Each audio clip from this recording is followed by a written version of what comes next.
So please welcome এই পর্বে অভিনেত্রী নীরা রুদ্রপ্রদীপের মঞ্চে। আশীর্বাদ ফটোগ্রাফির ক্যামেরা বন্দীদের আমরা মঞ্চ নিয়ে আসতে চাই অভিনেত্রী নীরাকে।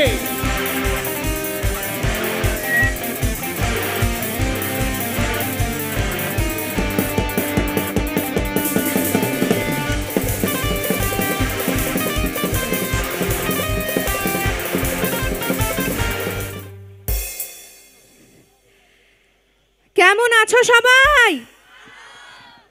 বাহ, এই প্রথম একটা জায়গায় এলাম যেখানে শুধু বৌদি, আমার বোনেরা, দিদিরা সবার গলা একটু জোরে পেলাম দাদাদের থেকে। এটাই যেন কন্টিনিউ হয় যতক্ষণ আছি, কারণ তোমাদের সাপোর্ট ছাড়া সত্যি এত দূর এসে পৌঁছানো সম্ভব ছিল না আমার পক্ষে। বিশেষ করে তোমাদের ভালোবাসায় প্রত্যেকটা প্রজেক্টই মোটামুটি অনেক অনেক ভালোবাসা পেয়েছে, অনেক নাম করেছে বলা যেতে পারে। তো প্রত্যেকটা চরিত্রকেই তোমরা ভালোবেসেছো, তার জন্য অসংখ্য অসংখ্য ধন্যবাদ। সে গৌরীদান হোক বা গোয়েন্দাগিন্নির সেই জাস্ট 1 মিনিটের মধ্যে ভুলে যাওয়া ক্যারেক্টার হোক, বা প্রেমের কাহিনীতে চূড়ান্ত শয়তানি হোক, বা ত্রিনয়নীতে একটা দুষ্টু মিষ্টি চরিত্র হোক, বা কন্যাদানে চূড়ান্ত ভালো একটা চরিত্র হোক, বা বাকিগুলো লোকনাথ, প্রথমা কাদম্বিনী, দুর্গা দুর্গেশ্বরী, প্রতিদান, ভূতু, তো এইগুলো সব প্রত্যেকটা চরিত্রকেই প্রচণ্ড ভালোবেসেছো, তার জন্য অসংখ্য ধন্যবাদ। তোমাদের ভালোবাসায় দুটো মানে শুধুমাত্র যে ছোট পর্দাতেই কাজ করেছি তা না, বড় পর্দাতেও কাজ করার সুযোগ পেয়েছি তোমাদের ভালোবাসায়। তোমরা এতটা সাপোর্ট করেছো। একটা হচ্ছে বন্ধু সুন্দর, আর আরেকটা রিসেন্টলি যেটা রিলিজ হলো 2023-এর অক্টোবরে, যেতে নাহি দিব, মহানায়কের জীবনী নিয়ে। তো তোমাদের ভালোবাসার জোর এতটাই বেশি যে আমাদেরটার পরই আর কি মহানায়ককে নিয়ে প্রচুর প্রচুর কাজ হচ্ছে। তো যাকগে, তার জন্য অসংখ্য ধন্যবাদ। এইভাবেই পাশে থেকো, আর কি চাই। Thank you. পাশে সবাই আছে, তুমি কি একবার আমার কথা বলেছো যে রাজুদা পাশে আছে? তুমি তো ছিলে না, কি করে বলবো? এই তো দৌড়ে দৌড়ে এলে। তুমি কি ভেবেছো আমি ওদিকে তাকিয়ে আছি বলে এদিকে আমি দেখতে পাচ্ছি না?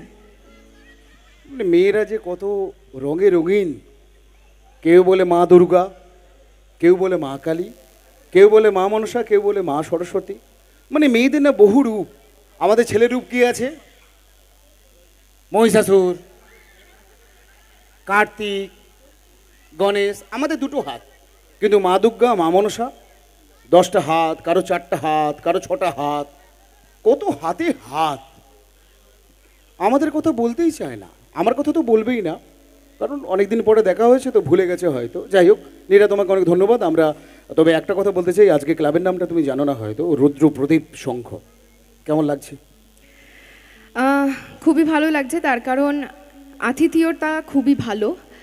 খুব সুন্দরভাবে আমি যখন ব্যাকস্টেজে ছিলাম সবাই আপন করে নিল। এখানে এসেও যে চিৎকারটা শুনতে পেলাম তাতে মনে হলো তোমরা সবাই আমাকে একদম ঘরের মেয়ে বলে মেনে নিয়েছো। ব্যাস, আর কি চাই। খুব ভালো। কেউ সেলফি লিটবি দেয়নি? নিয়েছে। নিয়েছে? সেলফি নিয়েছে? হ্যাঁ, কেন? তুমি নেবে না? আমি নেব না, বলছিলাম সেলফি নিলে আমাকে একটু বলো, কারণ সেলফি পার সেলফি 10 টাকা।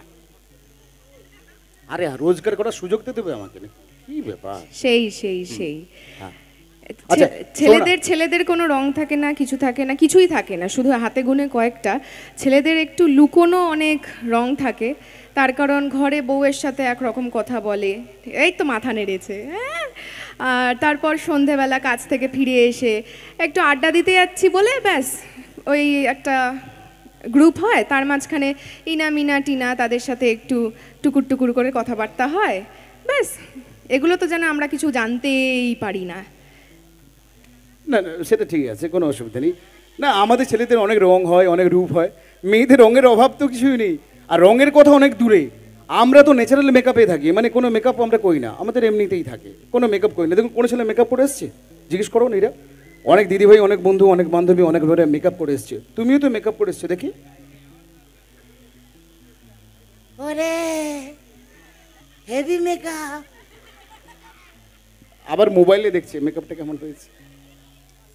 আয়না আজকাল যুগে লাগে না। ওই যে সেলফি বলে যে একটা ক্যামেরার প্রথমের দিকে একটা ক্যামেরা ফোন একটা থাকে না, হ্যাঁ ওটাতেই মেকআপ দেখা যায়, খুব ভালো। হ্যাঁ দেখো, ওটাই দেখো, ছেলেদের বরকে দেখতে হবে না, ছেলেকে দেখতে হবে না, ওটাই দেখো সারা না না, মানে আমি বুঝতে পারছি না, এই যে আমরা মেয়েরা সকালে সবার আগে ঘুম থেকে উঠি, রাজু ড্রাই করো না, রিভাব দিও না, কথা বলতে অসুবিধা হবে।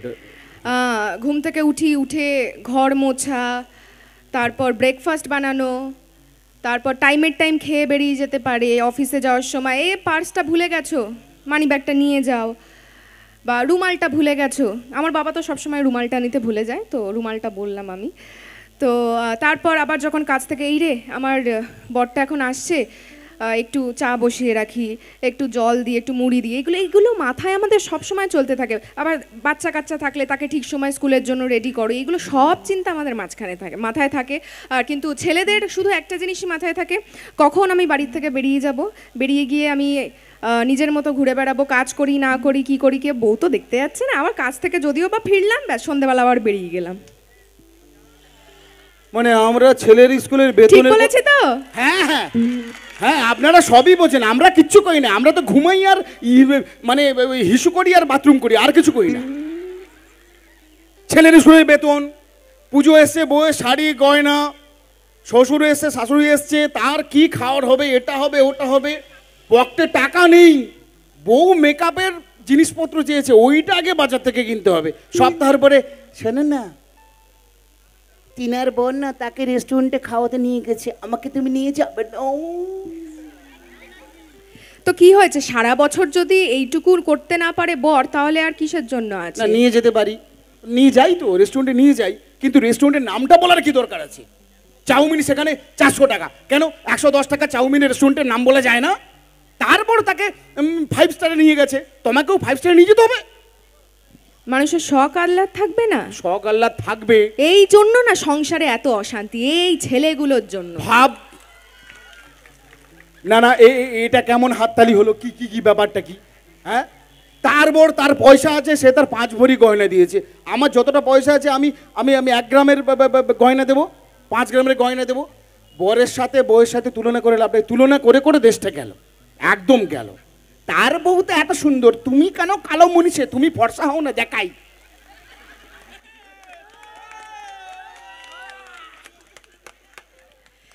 যাক, দাদারা একটু তো সুযোগ পেল এই চিৎকার শোনো না, করার। এটা তোমার কথা বলছি না, এটা অন্য কোনো বইয়ের কথা বলছি। ওই আমি প্রথমেই বলে দিয়েছি, হাত এই শোন না, গুনতে হবে। এই গান ফান সব কিছু পরে করবে। নীরা আমাদের মঞ্চে আছে, আপনারা সবাই জানেন, নীরাকে আমরা দেখছি মঞ্চে, ভালো কথা। নীরা, ওই আসল নামটা একটু বলে দাও না প্লিজ। নীরা তো ধারাবাহিকের নাম, অনেকগুলো সিরিয়াল তোমাকে দেখেছি, এটা ওটা সেটা নাম আছে, আসল নামটা কোনটা? মানে বাবা মা কি নামে ডাকে তোমাকে, ব্যাস, মানে আধার কার্ডে কি নাম আছে? যাক, তো আমার আসল নাম হচ্ছে প্রিয়া মালাকার। প্রিয়া প্রিয়া প্রিয়া, আমি ওই কে পক করলু রে? আমি মানে কি বলবো, এই যে এতগুলো কথা বললাম, এইগুলো বলে না তুমি আরো প্রমাণ করে দিচ্ছ যে তোমারও ওই ইনা মিনা টিনা অনেকগুলো আছে। এই যে দেখো, তুমি বাড়ির থেকে এত দূরে এসেছো, এখানেও একটা নাম কি শুনলে, আমার নাম, ব্যাস এই নিয়ে একটা গান, মানে খালি ইমপ্রেস করব, মেয়েদেরকে ইমপ্রেস করব। কোন মেয়ে চায় না ইমপ্রেস হতে?